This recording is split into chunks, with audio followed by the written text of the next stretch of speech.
झेप मराठी, आरसा महाराष्ट्राचा। ट्रान्सफॉर्मर स्फोटाने शेती जळून खाक, शेतकऱ्याची नुकसान भरपाईची मागणी।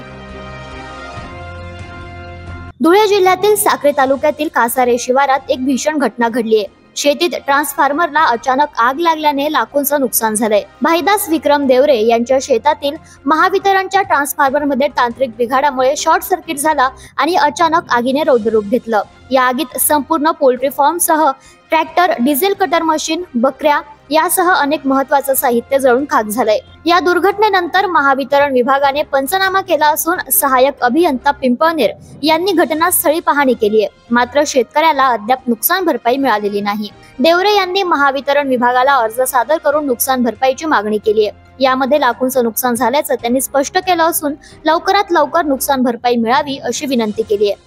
महावितरण कंपनी शेतकऱ्यांच्या नुकसानीची भरपाई देणार का? प्रशासन याकडे किती गांभीर्याने लक्ष देणार हे प्रश्न आहेत। महावितरणच्या हलगर्जीपणामुळे शेतकऱ्यांचे मोठे नुकसान होत असेल तर याला जबाबदार कोण? यावर प्रशासन काय भूमिका घेणार हे पाहणं महत्त्वाचं ठरेल।